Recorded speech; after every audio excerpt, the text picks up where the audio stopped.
ಆ ಅಮಾವಾಸ್ಯೆ ರಾತ್ರಿ ಆಕಾಶದಲ್ಲಿ ಒಂದೇ ಒಂದು ನಕ್ಷತ್ರ ಕೂಡ ಕಾಣ್ತಿರ್ಲಿಲ್ಲ.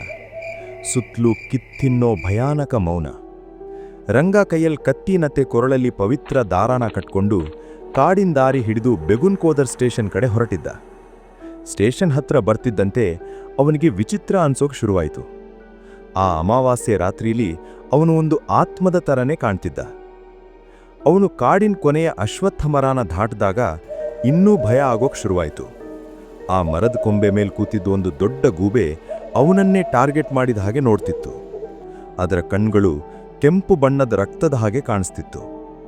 ರಂಗ ಕತ್ತಿ ಹಿಡಿದು ಮುಂದೆ ಹೆಜ್ಜೆ ಇಟ್ಟಾಗ ಆ ಗೂಬೆ ಜೋರಾಗಿ ಕೂಗ್ತಾ ಆಕಾಶದ ಕಡೆ ಹಾರ್ಹೋಯ್ತು. ಅದು ಬರೀ ಗೂಬೆ ಕೂಗಲ್ಲ, ಸಾವಿರಾರು ಜನ ಒಟ್ಟಿಗೆ ಕಿರ್ಚಿದ್ದ ಹಾಗೆ ಆ ಧ್ವನಿ ಕೇಳಿಸ್ತಿತ್ತು. ಅವನು ಹಾಗೋ ಹೀಗೋ ಸ್ಟೇಷನ್ ಹತ್ರ ಬಂದ. ರಂಗ ರೈಲ್ವೆ ಸ್ಟೇಷನ್ ಪ್ಲಾಟ್ಫಾರ್ಮ್ ಮೇಲೆ ಕಾಲಿಟ್ಟ ತಕ್ಷಣ ಸಡನ್ನಾಗಿ ಅಲ್ಲಿದ್ದ ಹಳೇ ಕಾಲದ ಗ್ಯಾಸ್ ಲೈಟ್ಗಳು ಆಟೋಮ್ಯಾಟಿಕ್ ಆಗಿ ಉರಿಯೋಕ್ ಶುರುವಾದವು. ಆದರೆ ಆ ಲೈಟ್ನಿಂದ ಬೆಳಕು ಬರ್ತಿರ್ಲಿಲ್ಲ. ಅದ್ರ ಬದಲು ಕಪ್ಪು ಬಣ್ಣದ ಹೊಗೆ ಬರ್ತಿತ್ತು. ಆ ಹೊಗೆ ಮಧ್ಯದಿಂದ ಪ್ಲಾಟ್ಫಾರ್ಮ್ ಸ್ವಲ್ಪ ದೂರದಲ್ಲಿ ರಂಗನ್ ನೆರಳು ಒಬ್ಬನೇ ನಿಂತಿರೋದನ್ನ ರಂಗ ನೋಡ್ದ. ತಕ್ಷಣ ನೆರಳಿಗೆ ಬಾ ಇಲ್ಲಿ ಅಂತ ಕೂಗ್ದ. ಆದರೆ ಆ ನೆರಳು ಮನುಷ್ಯನ ತರಾನೇ ತಲೆ ತಿರುಗಿಸಿ ರಂಗನ್ನ ನೋಡಿ ಜೋರಾಗಿ ನಗೋಕ್ ಶುರು ಮಾಡ್ತು. ಆ ನೆರಳು ನಗುವಾಗ ಅದರೊಳಗಿಂದ ಒಂದು ತೆಳುವಾದ ಹೆಣ್ಣಿನ ಧ್ವನಿ ಕೇಳಿಸ್ತು. ರಂಗ ತನ್ನ ನೆರಳನ್ನ ಬಿಳಿ ಸೀರೆಯವಳು ಪೂರ್ತಿ ವಶಪಡಿಸ್ಕೊಂಡಿದ್ದಾಳೆ ಅಂತ ಅರ್ಥ ಮಾಡ್ಕೊಂಡ. ನೆರಳಿನ ಕಣ್ಗಳು ಕಪ್ಪಾಗಿದ್ವು. ಆ ನೆರಳು ರಂಗನಿಗೆ ಕೈ ಸನ್ನೆ ಮಾಡಿ ಹತ್ರ ಬಾ ಅನ್ನೋ ರೀತಿ ಕರೀತಿತ್ತು. ಅಷ್ಟರಲ್ಲಿ ರಂಗನ ಹಿಂದೆ ಯಾರೋ ಬಂದು ನಿಂತಾಗೆ ಅನಿಸ್ತು. ರಂಗ ಗಾಬರಿಯಾಗಿ ತಿರುಗಿ ನೋಡ್ದ. ಅಲ್ಲಿ ಆ ಬಿಳಿ ಸೀರೆಯವಳು ರಂಗನ್ನೇ ತಿನ್ನೋ ಥರ ನೋಡ್ತಾ ನಿಂತಿದ್ಲು. ಅವಳು ಕಣ್ಗಳಿಂದ ಈಗ ಕಪ್ಪು ರಕ್ತದ ಬದಲು ಬೆಂಕಿ ಥರ ಕಾಣಿಸ್ತಿತ್ತು. ಹಾ, ಬಂದ್ಯಾ? ನಿನ್ನ ನೆರಳೀಗ ನನ್ನವನು. ನಿನ್ನ ನೆರಳು ಬೇಕಂದ್ರೆ ನೀನು ನನ್ನ ದಾಟ್ಕೊಂಡು ಹೋಗ್ಬೇಕು. ನಿನ್ನಪ್ಪನೂ ಹೀಗೆ ಪೂಜೆ ಮಾಡಿಸಿ ನನ್ನ ಕಟ್ಟಾಕೋಕ್ ನೋಡಿದ್ದ. ಅದಕ್ಕೆ ಅವನನ್ನ ಸಾಯಿಸ್ಬಿಟ್ಟೆ ಅಂತ ಜೋರಾಗಿ ಕಿರ್ಚ್ತಾ ನಿಂತಳು. ಆ ಕಿರ್ಚಾಟಕ್ಕೆ ಹಳಿಗಳ ಕೆಳಗಿರೋ ಕಲ್ಲುಗಳೆಲ್ಲ ಸಿಡಿದು ಹೋದ್ವು. ರಂಗನ್ ಹಾರ್ಟು ಭಯದಿಂದ ಜೋರಾಗಿ ಹುಡ್ಕೋತಿತ್ತು. ಆದರೆ ಅವನ ತಂದೆನ ನೆನೆಸ್ಕೊಂಡು ಕಣ್ಣಲ್ಲಿ ನೀರು ಬಂತು. ತಕ್ಷಣ ರಂಗನ್ ಸುತ್ತಲೂ ಕಪ್ಪು ಹೊಗೆ ಥರ ಇರೋ ಆಕಾರಗಳು ಕಾಣಿಸೋಕ್ಕೆ ಶುರುವಾದವು.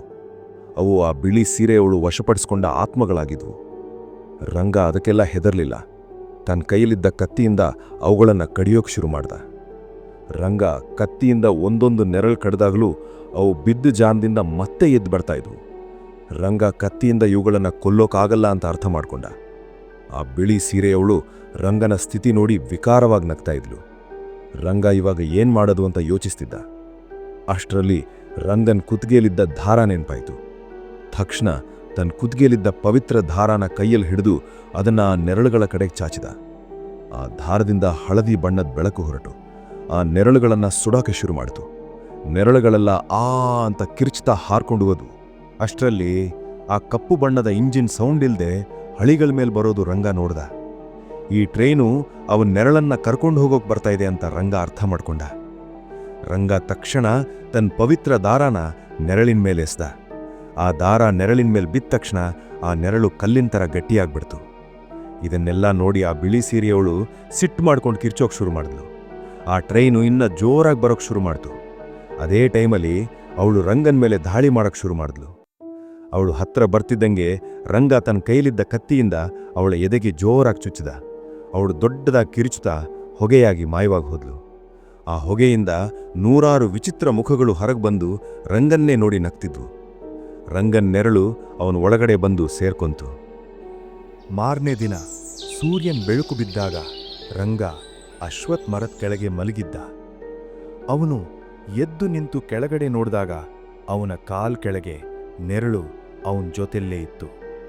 ರಂಗನ್ಗೆ ಒಂದು ದೊಡ್ಡ ಭಾರ ಇಳಿದ ಹಾಗಾಯಿತು. ಬೆಗುನ್ಕೋದರ್ ಸ್ಟೇಷನ್ ಈಗ ಮುಚ್ಚಿರ್ಬೋದು, ಆದರೆ ಅಲ್ಲಿನ ದೆವ್ವದ ಕಾಟ ಇವತ್ತಿಗೂ ಹಾಗೇ ಇದೆ. ಪ್ರತಿ ಅಮಾವಾಸ್ಯೆ ರಾತ್ರಿ ಆ ಹಳಿಗಳ ಮೇಲೆ ಒಂದು ಕಪ್ಪು ರೈಲು ಸೌಂಡ್ ಇಲ್ಲದೆ ಓಡಾಡುತ್ತೆ. ಆ ಸ್ಟೇಷನ್ ಮಾತ್ರ ಇವತ್ತಿಗೂ ಹೊಸ ಬಲಿಗಾಗಿ ಕಾಯ್ತಾ ಇದೆ.